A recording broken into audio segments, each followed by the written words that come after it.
Hi, today I want to talk about how to take photos with much more drama. You see, I'm sure you've looked at your photos sometimes and you felt like, man, these came out kind of bland, kind of boring. They're not very inspiring. They don't convey any emotion at all. And yet you look at somebody else's pictures and they're like dynamic and they're striking and they're captivating. And well, I actually think there's a simple secret to that, and I can help you with that. My name is Gary Mays, and I created the PhotoApprentice channel, where every week I upload another video that focuses on one specific skill that you can put into practice that will transform the quality of your photographs. You don't have to be a pro. You don't have to want to be a pro. You don't even have to use anything but your cell phone. And by the way, if you watch till the end, I want to share one simple post-processing tip that will help you in this quest to have more drama in your photos. So what exactly do I mean by more drama? I mean, what is a more dramatic photo? Let me just show you an example. I love this photo of this flower. It's in a whole pond of lily pads, and it was stunning and it's beautiful.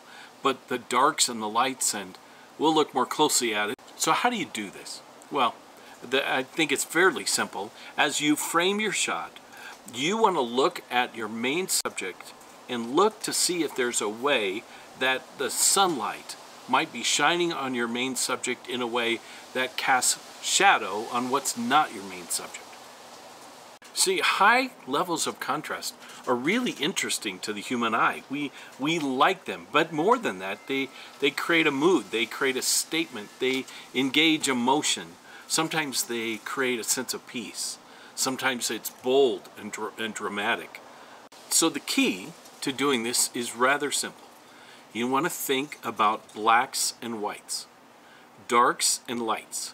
You want to think specifically about places where there's colors that contrast with one another. Remember the old color wheel? Well, let's go back to this flower. Now, look really closely and you realize the flower is bright white and the background is dark. Now, I'll be honest, I actually darkened the background further in post-processing. But this is the flower that I saw. So you have white and you have dark. But you also look and you realize you got these purple tips to the flower, and the core of the flower is a deep yellow-orange. Purple and yellow are contrasting colors. You remember the old color wheel? That you've got blues and orange, you've got purple and yellow, you've got red and green. The colors that if you mix them together, they always create brown. That's how you know contrasting colors. But if you create a photo that emphasizes that contrast, what you end up with is an amazing amount of drama in your photo. I don't think I need to say anymore. I think I just need to show you some examples. So I pulled some photos out of my own, some pictures that I happen to love, and let me show you this principle at work. So I look at this seagull, and it's just posing there, but what really makes this picture work for me is that the seagull pops off of a dark background. It's just standing there, but you've got pilings that are somewhat faded in the back. You've got water that's gray, so you don't have a lot of competing colors. And you've got this bright, strong white seagull with this crazy red beak and feet. And it works just like it's perfect. While I'm on birds, let me show you another one. I love this bird. I think what pops in this for me is the yellows around the dark of his eye. So yeah, the background's kind of grayed out and the orange flowers are next to him, but right in the center is this gray bird, and just popping off the page is this eye that makes him look so inquisitive, so curious, so interested in what's going on in the world. That kind of emotion and story is the result of the contrast. Let me show you another one. This is a famous beach just south of Big Sur on the coast of California. And I think what really works for this, besides it's a stunning setting, the landscape is amazing, but if you look at this, it's the whites of the ocean. The waves, the white caps, the white waterfall. It's the whites that pop out of a picture that's mostly greenish blue. So if you're noticing, there's actually kind of one major color here, and popping off the page is the white. That contrast is what makes this picture really pop. Let me show you one more. This is, well, I don't think it matters. It's on the beach in Hawaii, but so I look at this picture and realize there's all these darks. There's the dark rocks on the beach, you know, the pebbles that are everywhere. There's dark in the clouds. There's dark over the ocean. It was very late in the day. And yet the sun is at an angle that makes the white foam of the waves just jump off the page and lead your eye right to that dominant log that's right there, that's been bleached by the ocean, by the sun, and the whites of that log pop off the page, and everything else is just background. One more. I think I'm in love with this picture. Obviously it's in Venice. It was very, very late in the day. The sun, you can see how low the sun was. The shadows are creeping up those buildings in the background. That creates amazing reflection on the Grand Canal. And then we have this one solo gondolier going home at the end of the day, it looks like. Just rowing his way across the water. And the whole thing is kind of this dark, peaceful, calming picture with these lights that pop out. The colors are all in a yellow-orange theme. They're not complex. They're not cluttery, and I just love it. I wish that there was a spotlight on the gondolier. And maybe I'll play with it and see what I can do in post-processing a little bit more.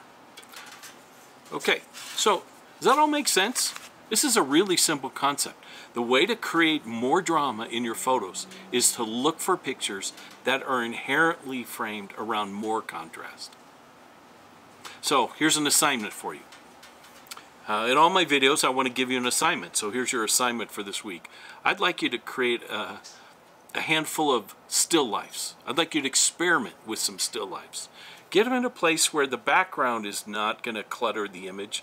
And in the still lifes, try and place light so it lights some of them, leave some of them in shadow, where you get colors that are contrasting, or perhaps you have kind of a monochromatic still life with a single piece of fruit or hardware or a vase or anything actually that's a different contrasting color, and see what you can create. Try something that's black and white if you can. That would be amazing. But just experiment with still lifes, trying to create photographs that have a high degree of contrast. What do you think? That seem doable? Now for the quick sales thing. If you like this video, do me a favor. Pound the like button. Help other people find this video by subscribing. You know, let's build the algorithm so this video is something other people that want to learn to take more compelling photos can find easily. And even more, go direct. Share a link to this video with someone you know who would like to take pictures that are really inspiring. Now, I promised, if you stay to the end, I would share one simple tip about post-process. Every bit of software, whether it's in your camera, on your computer, whether it's a dedicated piece of software, every bit of software has the ability to do this one simple thing. And that is, just increase your highlights a bit, brighten up your highlights, darken your shadows, and take a look and see what it does. If you have software that allows you to play with the black and white levels, try that.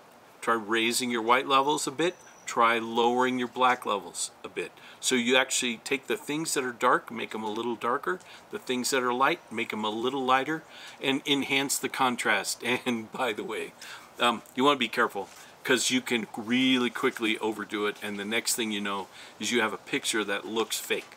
It looks like it's been overbaked, and that's not going to help you at all. But give it a try. Just take a picture, tweak it, play with it, see what you can do to emphasize the contrast, and what you walk away with is a picture that has more drama. It's bold, it conveys emotion and movement, and who knows what else. I think you can do it, so go give it a try. I'll see you next video.